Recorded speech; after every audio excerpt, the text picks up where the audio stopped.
Hello, how are you? Hello, very good. How are you? Yes, I'm very well, thank you. Lovely to see you, and thank you so much for doing this. Absolute pleasure. Anything for Jenna. Bless She's done you. so much for me. So, Kate, so keeping it really kind of out of details and no Yeah, kind of content, yeah, which is part of havening as well, right? That we can have a look at going kind of content free. Do you want to start by explaining maybe just a tiny bit of how you were when you found me? Would that be okay? yeah. Um, I was with a very good friend of mine at a hotel in London having a girls' night away, and we needed to get into a lift, which I hadn't been in for 6 years. She managed to get me in a lift, but she said I went completely white and that maybe I should go and sort this out. And that she knew someone through a friend who had amazing success with you after a real traumatic event. So I thought, oh, what's there to lose? And there we Yeah. are. She gave me your number. Amazing. Yeah. Excellent.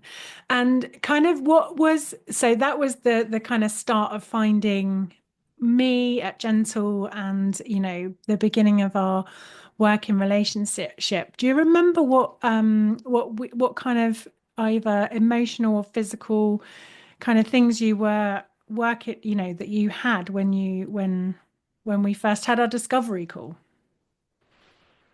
Um, yeah, I wasn't so fussed about the lift thing because I'd managed to go 6 years without needing to get into a lift. So I wasn't so fussed about that. But I had been invited to a 40th birthday in Ibiza and I just had to go. I had to find a way to get myself on a plane, which I was majorly phobic about after COVID and not flying for a while. Yeah. And I knew it was something I had to beat eventually because I couldn't not take my youngest daughter who'd never been on a plane. So I had to conquer it at some point, and it just seemed like the right time. And as I had your number for the lift thing, I thought actually I just really wanted to focus on flying. And I had tried to book myself a fear of flying course, but because I was crying on the phone when I went to book it, they suggested that perhaps I wasn't ready. So I thought, well, if I can't even get myself in a fear of flying course, maybe I need to do something else. And I didn't know what it was, but I just felt I had nothing to lose. Yeah. So yeah, it's just a lot of frustration and sadness in terms of emotions about just, desperate for any kind of opportunity to be able to go to my mate's 40th in Ibiza, Yeah. Which you did. which I did. Yes. After Yeah. I think 3 sessions. Yeah. Yeah. Wow. It was Was it so fun. really? Yeah, it was really quick because it was in April and I don't think I found you until it would have been like end of Feb. Yeah, it was That really would fun. be 2024. Yeah. Yeah, it was really quick. I never in a million years thought that would have happened. Really? Never in a million years. I told them I couldn't make it. Okay. Okay. I think actually I remember you telling me. Did you turn up on them? Yeah, I turned up as a surprise. Yeah. I hid underneath a sun lounger because I just thought my husband was going.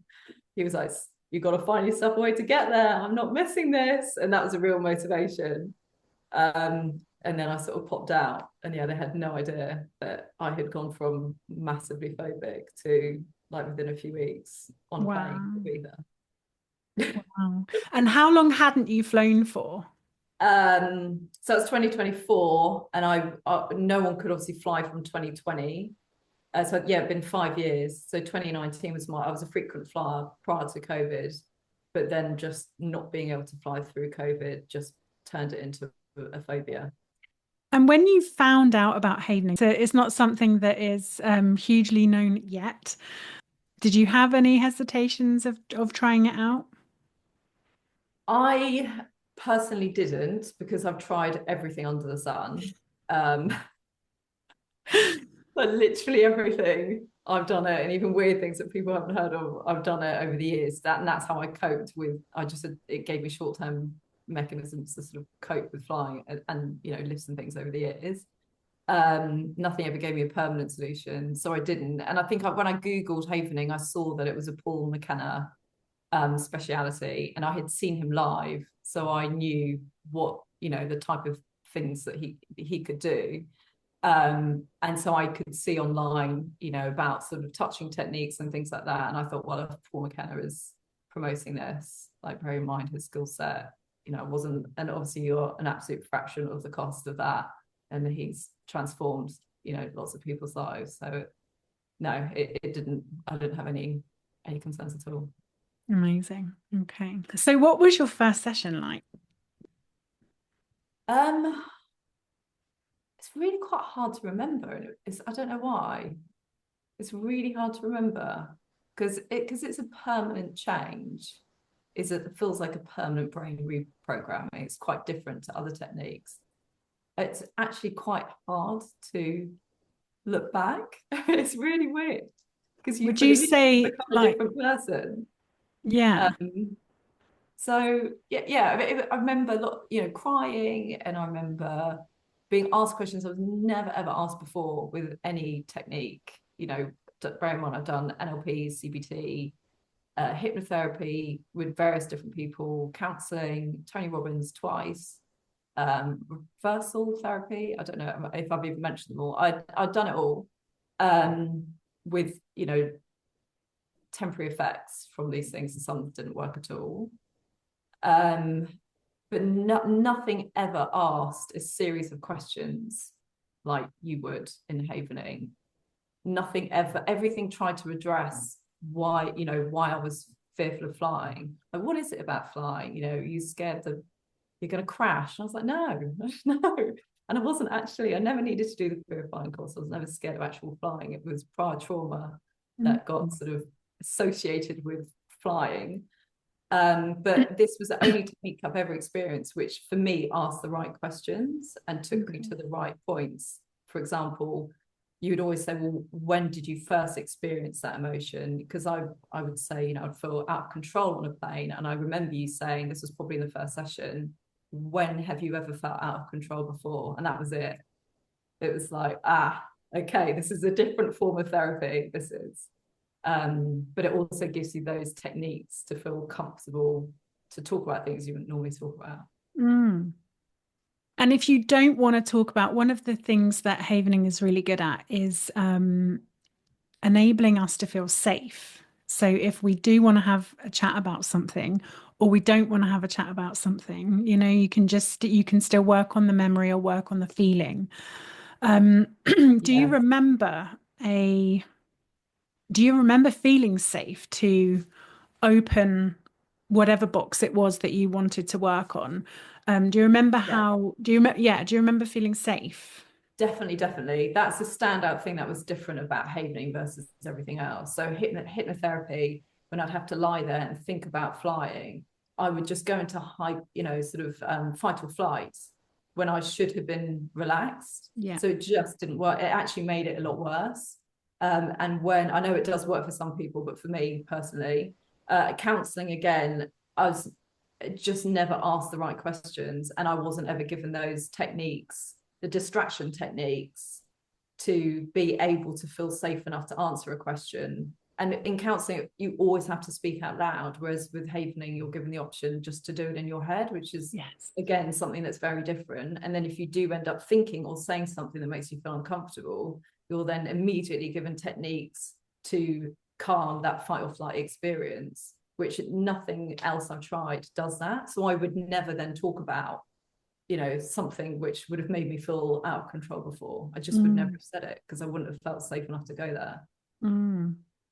I think it might have been the second session when the penny really dropped that you can open um, the parts that you want to heal as tiny as you. I think we called it the opening the tap and then closing the tap and then sitting in distractions. And when we were applying the protocols in distractions, would it be fair to say we had a laugh? Yes, actually, it is starting to come back to me now. You're saying that.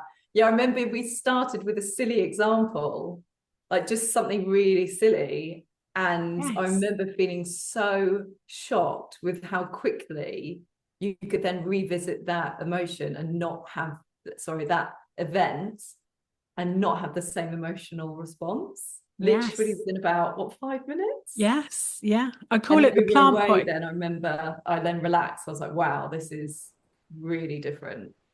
And up to me, right? So what I Yes. call it the plant pot experience. So in order for your nervous system to find out how does this feel, what is this thing, how does this work, let's do something that isn't, got its roots in the alarming stuff. Let's do the parking ticket, or I don't Yeah. know, the teacher blaming your kid for something that they didn't Yeah. do, or something that would activate you, but not, not make you feel scared to heal, because that's another part of it, right? That you can feel, Yeah. unsafe to feel safe, and this kind of thing. So that plant pot experience is helpful.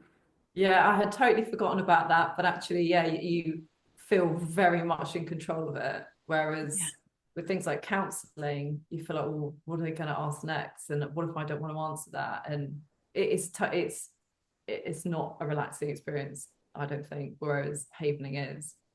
Yeah. Yeah. And you have, so both of us have that option to call. So I might say to you, would you like me to distract you? And you might say, no, I want to explore this feeling.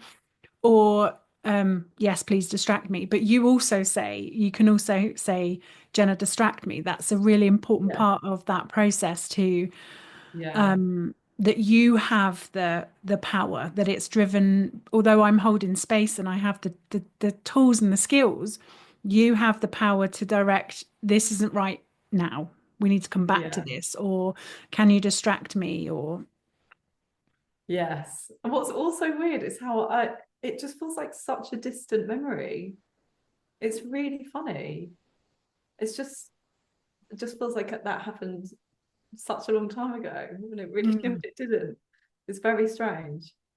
It's like the memories that you'll have, that we'll all have, that don't have any emotional attachment to them. It's because you've taken those receptors down from the amygdala, and so they get sort of renegated into, those memories get renegated into, this thing happened, it wasn't pleasant, or whatever, and it's just part of the things in the past, but it doesn't Yeah, contain that alarm system, because it doesn't associate that memory anymore with being a threat. exactly. Yeah, the memories do not trigger an emotional response anymore. Yeah, Amazing. isn't it? Yeah, it really is. It never gets old, does it? No, we just everyone needs to do it. In my mind, if I was prime Yeah. minister, I would just say, right, everyone just needs to do this. Yeah. Yeah, I agree. I agree. Hey, if we had this in schools, can you imagine if, Yes. so Kate, what kind of impact did this have on your daily life? Like, it's difficult, isn't it? When something's gone, you don't notice necessarily its absence. Some people do, but generally, once something's gone, it's not then on your mind anymore. But did you notice any? I remember when we connected recently, you said, Jenna, 2024 was one of the best years of my life. Like, Yeah. what led you to that sentence?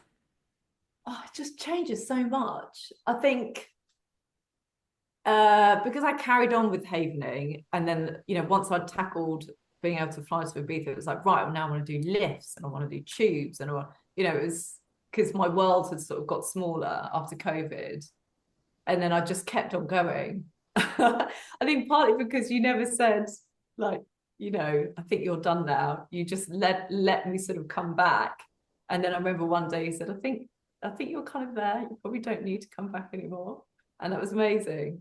But I'd come back even not feeling like I didn't want to come back.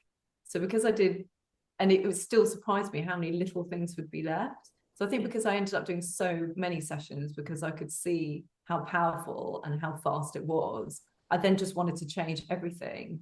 So I feel like I'm living my life now much more as me, as opposed to me having been through, various sort of, well, been through life like everybody else. I feel like I'm much more myself, and Mm, everything just feels a lot clearer. So I'm better mother, just generally much calmer. I don't have like little annoying things. Nothing triggers me anymore. I don't have to worry about. do I need to get in a lift, or might I need to get into a plane? Everything's just calm. I don't worry. I think one of the big things is I used to worry a lot about little things like my husband traveling with work and sort of tracking him in his car, like, where is he? Is he going to be back? And if he was late, I would automatically think of that something really negative had happened.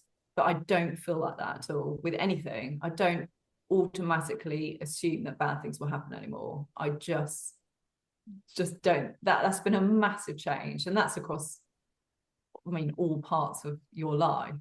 So it has changed so much more than what I went in to address, Yeah. in summary. But I mean, I could Yeah. talk about an hour just on that. Yeah. So I many little know things that have changed. so many things that you didn't work on almost as well. Like, the things that Yeah. you think, well, that was funny because I wouldn't normally have gone and done that or said that, or I don't know. And Yeah. when you had those, I would call them maybe catastrophizing when I would do it. It would be like I would think the worst immediately before I resolved my anxieties.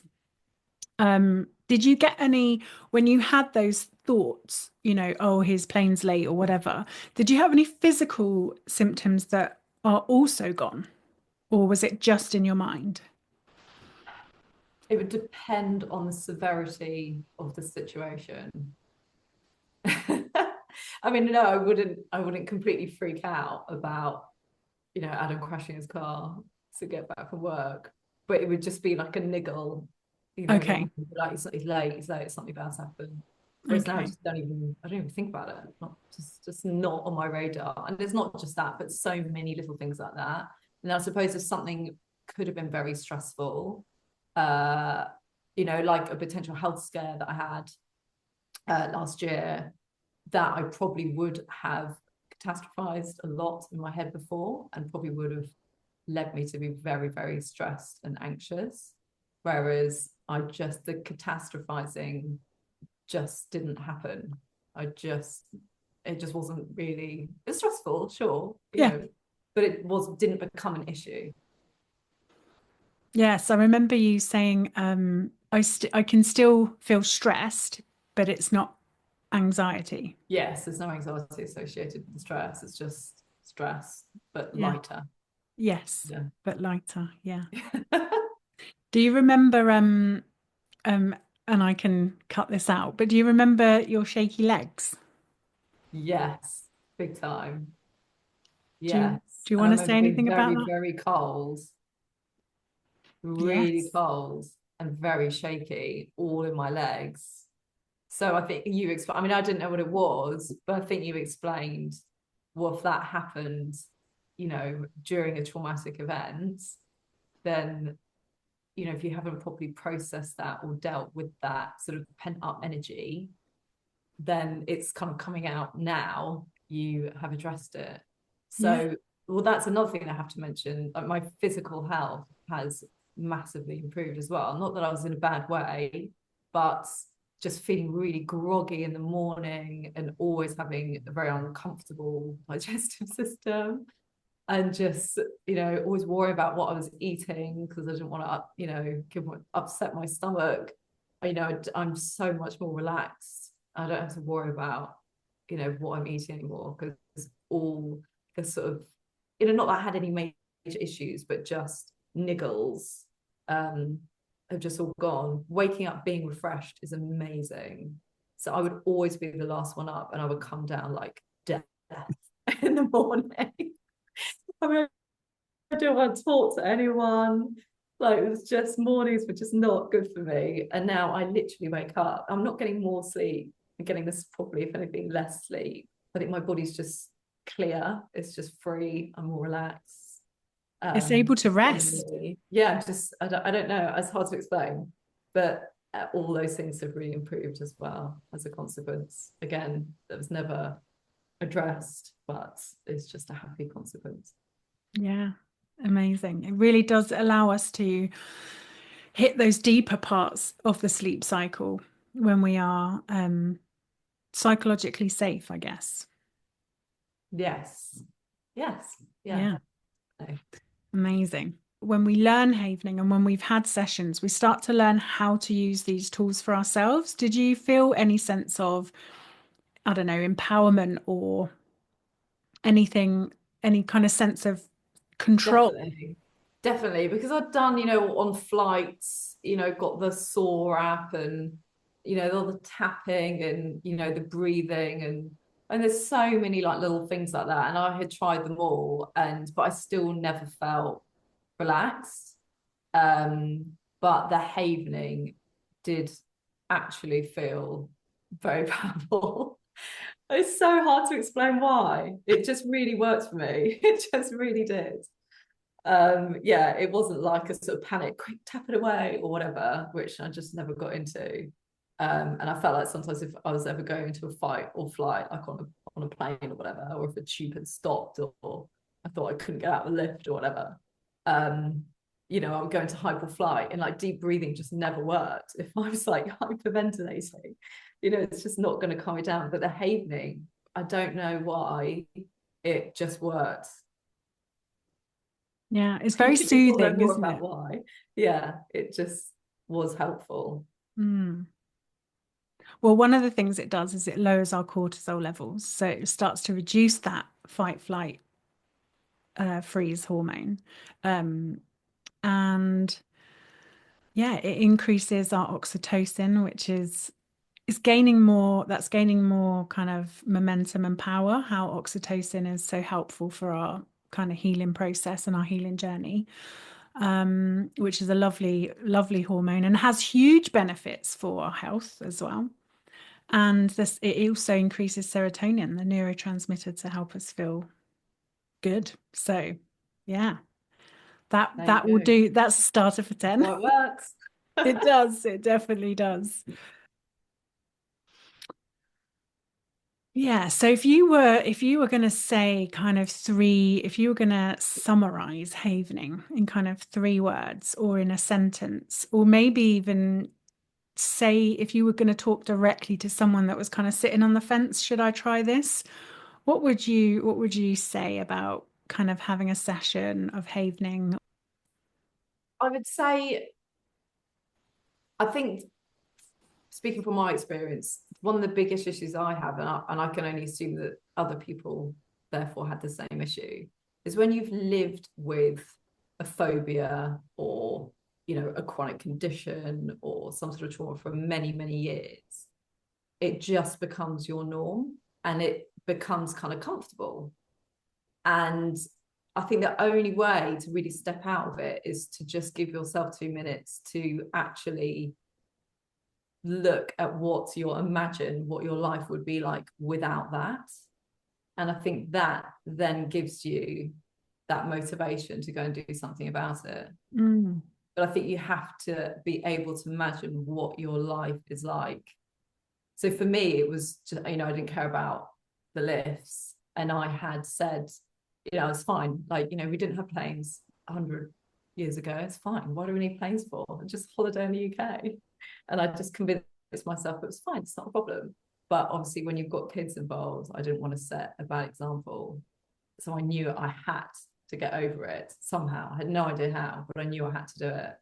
And I could therefore imagine what it would be like getting on a plane with my girls and being calm and not mm, being, like in a complete panic attack state. mm, And because I could imagine that, that then gave me the power to sort of go and do something about it. But I think you have to be able to imagine it first.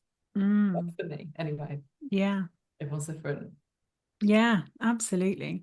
And why would you, in your imagining, because some people find it unsafe to be safe with something they're scared of, I remember saying to my little brother, we could have a look at your spider phobia and we could have a look to, I could help you heal that.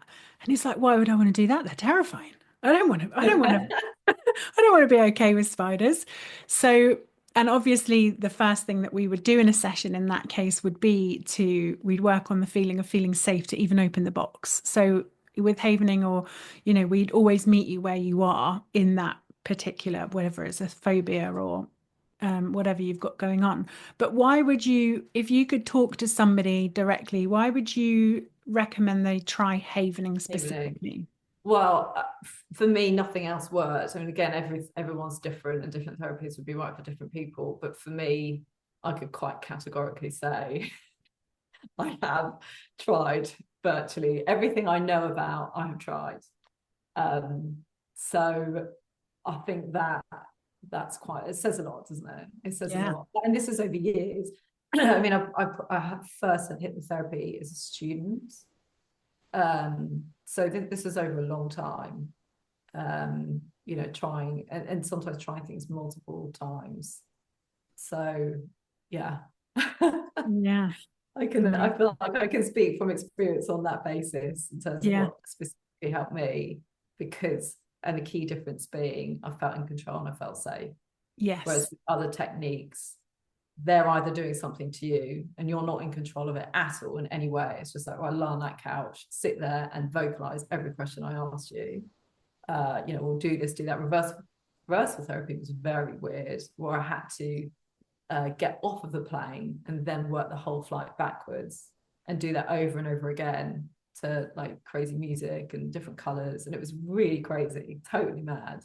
But you're not in control of that. You're literally just following specific instructions, whereas havening is the complete, opposite of that. It is Mm. your session at your pace. You are totally in control of it, and you stop and you start where and when you instinctively feel you need to. Yeah. I think And that's why change course. it's a lasting result, it's a permanent result, because it is not addressing the flying or whatever the issue is. It's addressing what actually happened before a flight, when you felt scared, like what was going on in your life. Mm. Nothing else seems to get to that other than counseling potentially, but then you don't have those distraction techniques if you feel uncomfortable with what you're being asked. Yeah. And it can be a physical feeling. I don't know if you recall any kind of physical sensation, kind of where you can feel it working, you can feel it in real time, you could feel it leave your body, for example. We would have done some But bits and yeah, pieces. Is that something you again, want to it's share? where you say it, I don't even remember it. It's so weird. But yeah, and you would literally come out feeling oh my god, I can do anything. It was a similar feeling to how I left after doing those like 4-day Tony Robbins workshops for like sort of business growth and conquer your fears in business and all that type of thing. And you'd come out just feeling like you are unstoppable, like nothing is going to get in your way. And it really is that sort of like hyped up feeling. Yeah. Yeah. It definitely does leave you feeling like you can do anything. Yeah. Do you remember any sensations leaving your body? Do you remember any, like in the moment, like trying to revisit something or revisit a feeling in your, I don't know, in your chest or your tummy or anywhere and thinking, oh my God, it's not there. Do you remember anything like that? Um, I know it happened, but it's so weird. I don't know why I'm not really remembering the sessions. It's so strange. Yes, I definitely know that happened. Definitely, because we would revisit something that may have happened that I didn't like. Um, we would revisit that again, and you'd say, "Right, talk me through it again. What happened?" And then it talk me through it again. What happened? Tell me again. And by sort of the second, third time, I would just be saying it completely cool, calm, collected. First time you'd be saying it sort of, tears and snot everywhere and like in a bit of a mess. And then by the third, I mean, I don't actually know how many times I might have said it. Maybe it was only twice, maybe it was 5 times, I don't know. And maybe it varied for different things. But I certainly remember by sort of after the distraction techniques and looking at, okay, where has this emotion sort of got stored in the body? Do you instinctively feel where it is? Let's get rid of that. Let's replace it. I think that's another important point. Counseling doesn't replace, whereas havening does, and that is so crucial. It's just I don't know why. I don't know why So crucial. counseling isn't taking on these techniques. It just feels instinctively right. I mean, it will. We know it will one day. Counselling will just be replaced with havening. Um, but yes, yeah, you would. Then you'd revisit it, talk, tell the story again, and you'll be absolutely fine. And that's permanent, right? Oh yeah, it's just yeah, It's never done. need to think about it ever again. It's just Yeah. gone. And Yeah. then that's such a beautiful point about and I make a huge deal of this in my sessions, that what we want instead is so important to give the brain and the mind and the body and the psyche and everything something to understand where you want to land. Like what would you, if you could, replace this feeling of fear with? And it can Yes. be, it doesn't have to be, a a big exciting word. It can be calm. I want Yeah. to just feel, I just want to feel safe, or I just want it to feel natural, or Yeah. Just and want to there's feel that, normal. yeah, Yeah. yeah. Yeah. And that focus, that two-part kind of resolving what you have and replacing and moving towards and steering towards what you want instead, and really kind of embodying that, what you want instead. I found that personally, I found that just it just moved me streets ahead so much quicker. And I know mental wellness isn't about speed, but we are all pretty time poor. Um, and so actually it does come into it, it's pretty fast, the work that, I mean, when you Yeah. consider how long a session would be. So I work for an hour and a half. And when you consider the miles that you do in that hour and a half and how much you resolve and how much you shift in comparison to, I mean, I tried like you, I tried many things. And yeah. Do you want to talk a little bit about, yeah, what kind of speed it goes at?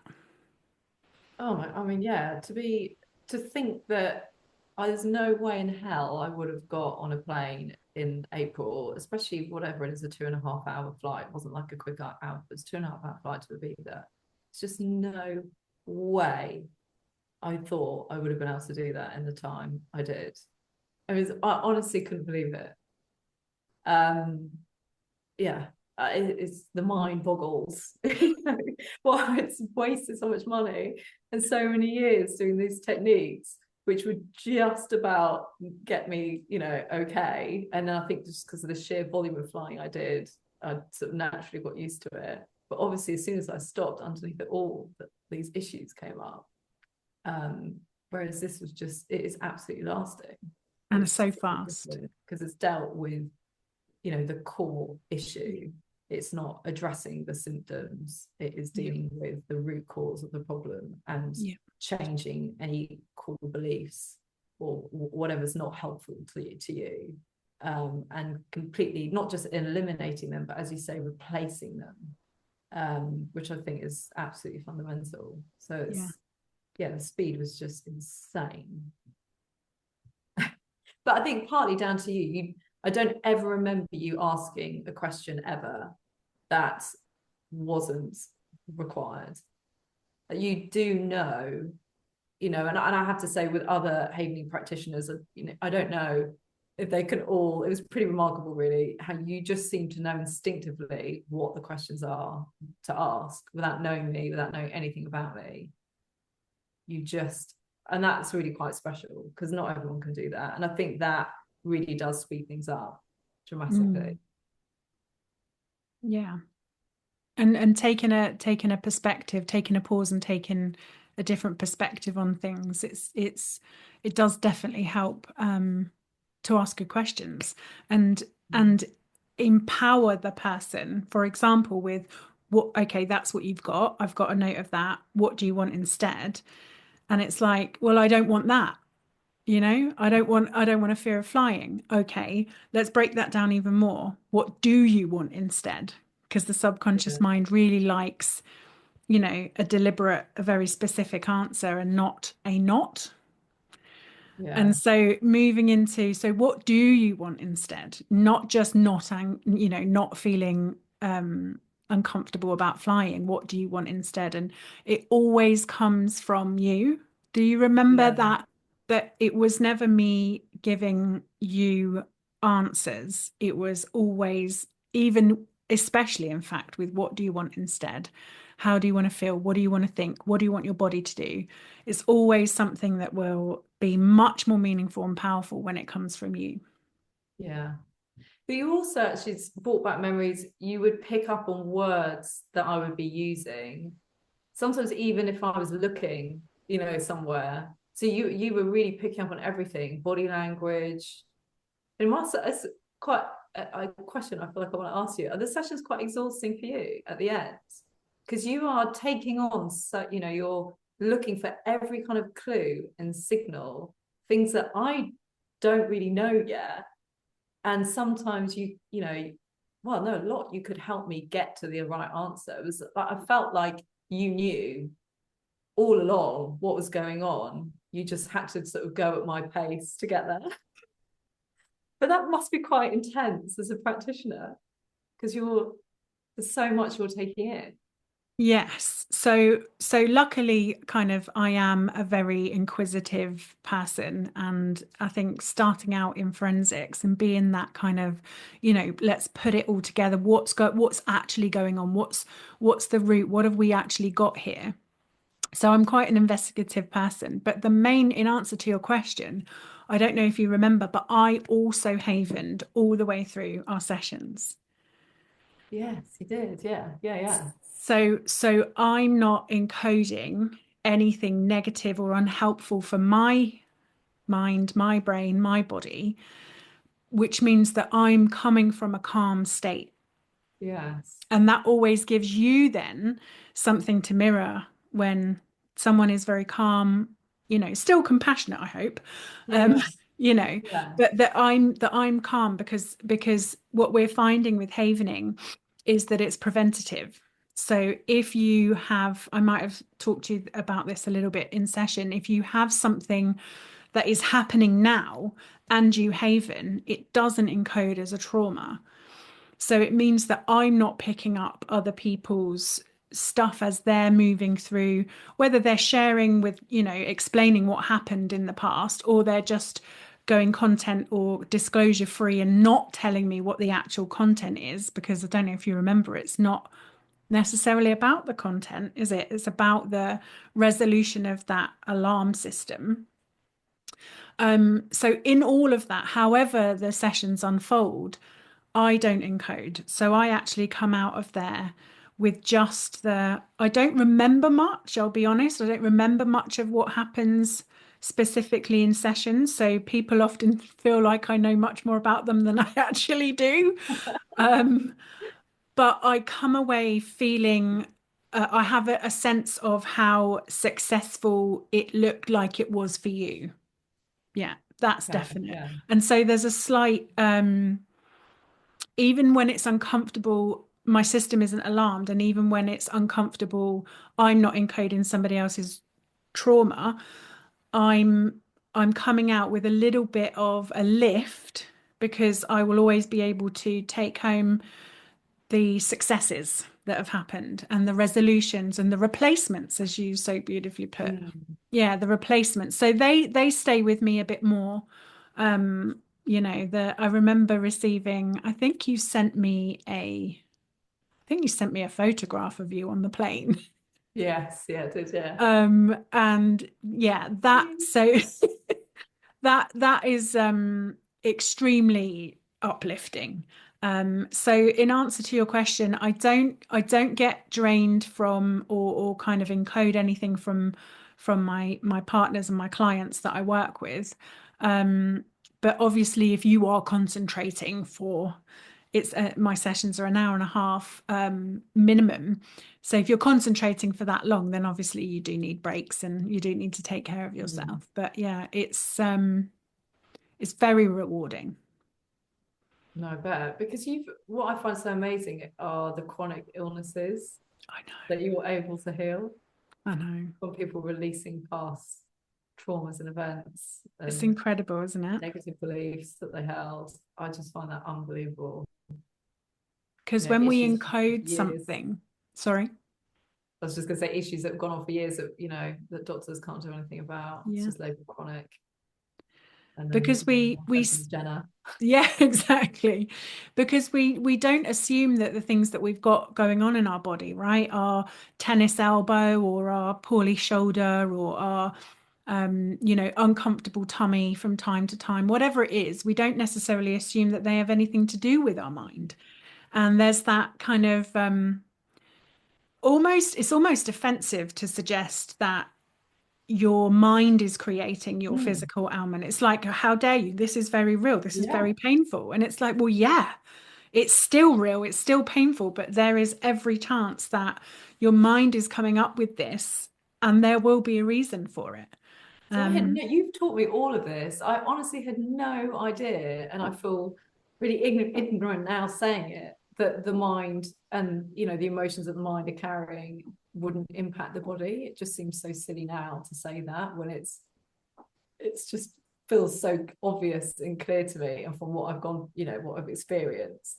Um, yeah, it's amazing how little attention we give it. well, even your example of how you would feel in the morning. Yeah. If you think about it, that's a physical manifestation of something. And you could go to the doctor with that. I've got low energy in the morning. I've got a foggy mind in the morning. I have, Well, I did. I had spent £165 on a test from the doctors, but I just chucked it away after doing a few sessions with you. I was like, well, I don't have that issue anymore. don't need that. Okay, Yeah. amazing. Then, yeah. I mean, that is unbelievable, really. It's so It is. class. It's so fun. Yeah. Okay. Is there anything, Kate, that you would like to ask me about the work I do, the sessions, or, anything that comes to mind that you would like me to share with anybody listening that you think, Jenna, say that thing? Yes. I mean, I'd really love to know why you found havening. And I think that's one thing that makes you really good and very calm is because you've done it yourself. You have healed yourself. And so you can sit there very calmly with people, knowing, yeah, see, I was there, been there, done that, and I literally know how you feel. And I think that makes what makes you one of the reasons why you're just so good at your job. And you'll know they'll come out at the other side. And you know how calm Yes. and much more themselves they will feel. But what got you? How did you find havening, and what got you into havening? Mm. So I had probably fair to say a childhood and adolescence and probably early 20s riddled with super unpleasant things. Two of which were the suicide of my father and my stepfather. And I just couldn't get away from the anxiety. I mean, I couldn't look at this any, more different ways. I understood I wasn't an awful daughter and it wasn't my fault. And I could consciously understand that, you know, this isn't my fault. This isn't my burden to carry. And that the loss that I was feeling was, it was very difficult to connect to the love. I don't know if this resonates with you at all, but I found it very difficult to resonate with the things that I believed to be true because my body was in, or my mind was in alarm all the time. So I was experiencing extreme anxiety, catastrophizing pretty much anything. And when it was at its worst, um, unable to leave the house, quite honestly, just so anxious, and phobic of social scenarios, phobic of people even talking to me about what's going on with them, even though everybody in my life sees me as has always seen me as a safe pair of hands. It was very much like you're gonna set me off. If I see you're sad, I'm gonna be, you know what I mean? Yeah, yeah, yeah. Um, so, and when I looked around at my family and that all of us were experiencing such extreme consequences to the things that had happened throughout our lives, um, it was actually the beginning of my journey was actually in pursuit of help for them, for one particular sibling of mine. And it was in that kind of, let me see what other things are out there. Let me just start to. And I just got the bug. I actually started with Buddhism, um, and learned to become a meditation and mindfulness teacher and coach. And then as I began to hold space in different ways and much, meaningful ways, and I got shifts from some stuff, from hypnotherapy. I got a bit of insight into, you know, for example, that this is not my fault.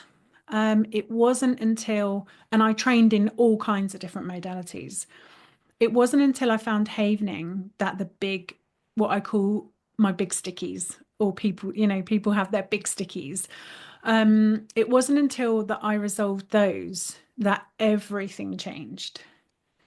And now I can sit across from somebody the other side of the pain and be able to, if they ask me to, explain how it feels to be able to love and connect to grief in a different way and process grief in a different way and really sit in a sense of loving self-acceptance and understand that, that we are, it was lots of understanding comes, doesn't it, underneath the resolution of trauma. So the way I imagine it in my mind as a visual is that the trauma is kind of up here, the anger or shame or guilt or fear or sadness is like right up here and it's front and foremost. And underneath that is all your wisdom and all your understanding and all your love and all your self-connection. And so as these layers, these really kind of front and center layers started to resolve, I was able to connect to, yeah, lots of understanding, lots of peace, and lots of, I guess I can't find the word right now. It's that word where it's like you respect everybody's decisions and where everybody is at whatever stage in their journey they are and however they want to unfold their life experience. So for the people that come to see me, they're like, I'm ready. I want it done. I'm done. Like I want it gone. I'm just sick of it. And that was the position that I was in when I started my journey. It wasn't just about seeking things for the members of my family that were suffering. It was like, okay, mine is so up here now that I need to do something about this. And gosh, I've never looked back. That's a really lovely way of explaining it, actually. I feel like you've explained much better what I was trying to say when I was trying to answer your question about what all the little things that have changed. Because there's so many. And it is that. It's like once you peeled off those layers, what's underneath, it's just really easy. Yeah, And you have a far greater level of patience and understanding for people. yeah. You Because can you see where they because you might be have coming from. yeah, and but yeah, because you have a far greater level of understanding for yourself. And so when you look inside for an answer, you can almost go straight to that and use that wisdom, right? Use that in your daily life. And so the beautiful things like yoga and breath work and exercise and all of those things that really help us to calm our nervous systems are fabulous. But they have a complete, I don't know if you found this, they have a completely different lease of life once your big stickies are healed. They're like, it's like that they can really take purchase and you can really get into, for me anyway, in a much deeper way, the wisdom that's inside and the understanding and the patience, as you say. Because I think if you have that loving self-acceptance for yourself and you have that patience and it's not forgiveness, it's like I don't know what the word is. When you have love, there it is, right there. Ah, yes, there you go. When you really connect to that love for yourself, because there's so much blame that comes with our phobias, with our fears, with our anxieties. There's so much kind of, I should have known better, or I should have done this, or they shouldn't have done that, not speaking about you, but just everybody. There's a lot of, I want the outside world to do these things and then I'll feel better. But when Yeah. you go through this healing process and you realize that you are in charge of healing and releasing how this is stored, and so that your nervous system and your brain is calm, it Mm. allows you to connect to the things that you know to be true. I remember one lady saying to me, I've known my mum's loved me my whole life, but now I feel her love. And it's like there's this thing of, I had lots of things that I knew to be true, but they didn't reach the middle. They didn't touch they couldn't get through, basically, or they couldn't get out. I don't know which way to look at it. But yeah, I absolutely love the journey that I've been on, myself. And that is why it is so important to me to share this to as far and as wide as possible, because the bottom line is we are all suffering something. Mm. There is no not suffering.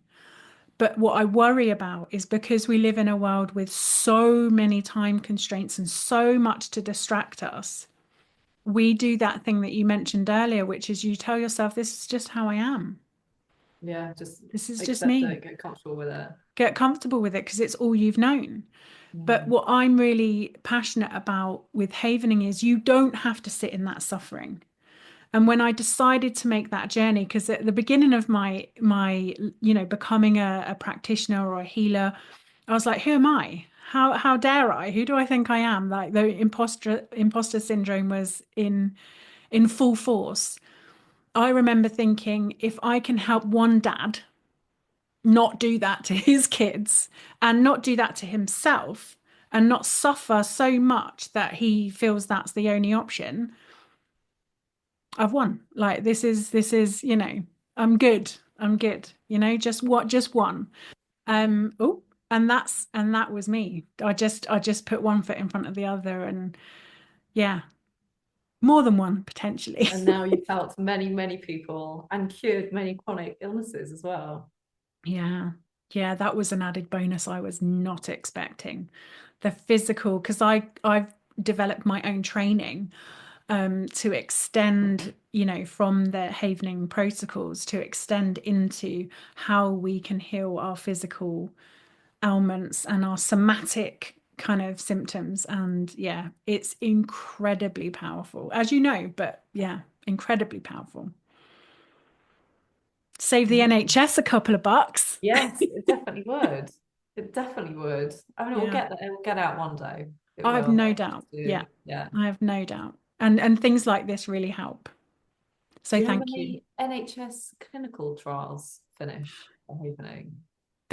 I don't know that there are any. I know there's one underway for emergency services, so for nurses and doctors and practitioners. But that's my kind of 2026 dreams are, let's get some larger studies and some bigger studies and get some universities involved and really start to have a look at this in we have studies, but we just need a lot more of them. Yeah, and in a lot more detail. The day will come. Exciting times, yes. And you are on the leading edge of that. You've been amazing. Thank you so much for sharing your experiences today. Pleasure. If it can, like you say, if it can just help one person, then it's worth it, isn't Then it's been worth it. Absolutely. So any parting words, anything you want to share, any unexpected gifts from your work with me that you would like to share? I've certainly told, I mean, everyone I can about it. And, I have had, I don't even know how many now, but a few friends, family come and see you. And you've created all sorts of miracles. Like sometimes in like one session, got rid of, phobias that were years long. It's just amazing. And yeah, I just hope the word spread spreads, and anyone who's on the fence just doesn't overthink it. Just, Just do it. you've got nothing to lose, nothing to lose. It's the least scary thing ever. Um, just give it a go. Amazing. Thank you so, Well, so, thank so you. much. I'm so pleased I found you. I know, I'm so pleased you found me. It's so, to think of the suffering up until that point when it comes to, the travel and stuff, and that is completely resolved in you is amazing. It really is. It's Yeah. just, I have to say, it's just so weird. So I don't know if we're recording now or what, but it's so weird not being able to really remember the sessions. It's really like when I first looked at the questions, I was thinking, I can't answer these. I just don't know. And I had to look at them again and then think about them in the car driving here to be able to answer them because it feels that distant. Yeah. It really, honestly, is quite a struggle. It's very strange. I didn't expect that at all. And if you think about it, it makes sense. Like I was saying earlier, it makes sense that when you have, how many memories do you have of every day, of every week, of every year that you've ever been alive? A lot of DVDs. There's a lot of DVDs. Yeah. There's a big library. Yeah. And now you don't have, you just have that library of the past and you have memories that are important, like your wedding day and when your children were born. Like you have the memories that are bright and sharp for you, like really when you're able to connect to them. They are the library that the easily accessible library. Yeah. But in that library is now mostly just lovely Yeah. experiences. Whereas Yeah. before, when we're still suffering, that library is heavily, the things that have been unpleasant for us. And I think that's a really lovely, to have this library of, the access to the memories of the things that you just love. Yeah. But bearing in mind how emotional a lot of those sessions were, they're really intense. I know that much. I just yet don't really remember the No. contents at all. Because this is the thing that I'd really love to get across is that when you have an emotional, we call them triggers, right? I'm triggered. Yeah. Yeah. So you can feel that you're, let's say, angry. You can feel that you're, let's say, hot. If you're angry, sometimes I used to get hot when I was angry, and I would definitely feel it in my chest, and I would think angry thoughts. Yeah. What's actually happening in that moment is the original encoding moments of that anger, that specific anger, is relighting, and I am reliving. That's why they're so intense, because I'm reliving the experience that went before, because my brain is trying to warn me. So when we resolve those original encoding moments, biologically encoded in your brain and your body and your psyche, when we resolve those, you don't re-experience, which is why it's no longer an important memory. Yeah. So the intensity that you're feeling at the time when you're lighting up an original encoding moment is gone. It just feels like it was a long, long, long time ago, is how it feels. Because And the I mainly remember just being really fascinated by your wealth of knowledge and learning so many different things. How do you define a trauma? What is a trauma? Like, it's absolutely fascinating. You're a complete wealth of knowledge. And looking back at the session, sort of that's what I remember, yes, which is crazy in the context of just like mass emotional outpours. yes, And because yeah, I just come away with that was just really interesting. She's so that's really knowledgeable. interesting. Yeah. Forgot all that bad. The reason it feels like a long time ago for the bad stuff and the intensity was because the original encoding moments were. So they've been packed away in your library in the right years. Oh my gosh. Okay, that makes sense. Yeah. So the ones that It's you very remember is that was historical. really interesting. That's That's recent. 2024. That's why Yeah. you remember, like That that's feels recent. Yeah. recent. Yeah. Yeah. But everything else just feels like a long time ago. Because it So was. weird. And I would never have known this if we hadn't have had this conversation. Every day's a school day. Yeah. Amazing, as always, to Yeah. talk to you. Oh my God, I could talk to you forever I about this stuff. know. I know. Yes. And the reason that we would start, the reason why I have this phrase that we meet you where you are is because you at the moment don't have a choice. So let's take a spider phobia, for example. At the moment, you are afraid of spiders. Now, if you say to somebody, like I mentioned earlier, we could work on that together, it would probably be so far, everybody that's come to me with a spider phobia has been one session, which is just, I remember I was just like, what? No. Anyway, but if you say to somebody, we can heal that, they're like, but spiders are scary. Why would I not want to be afraid of something that's scary? No, thank you. No, thank you. That's terrifying. So instead, why don't we have a look at healing the fear of healing the spider phobia? Does that make any sense? So that Yeah, you can choose whether you want to heal the spider phobia or not. Because at the moment it's not your choice, it's running you, right?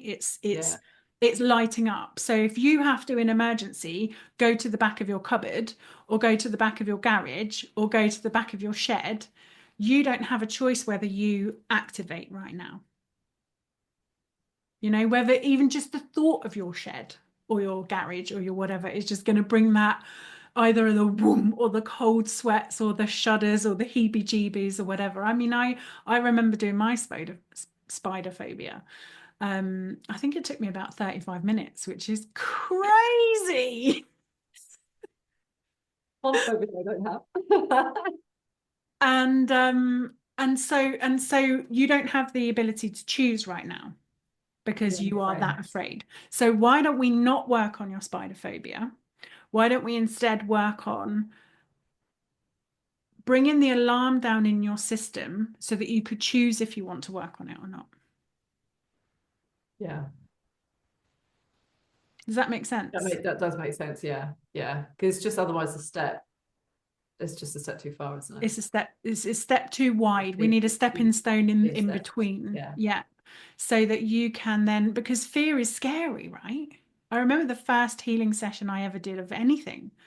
I think I was more scared to go than I was in any of the horrible things that ever happened to me.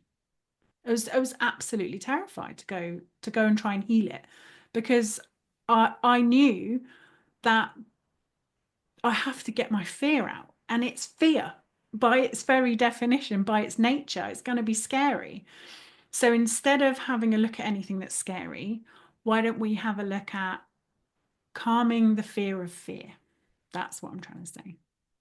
And that would explain why I never had any reservations about any kind of therapy. I was never scared of anything because I'm not actually scared of flying.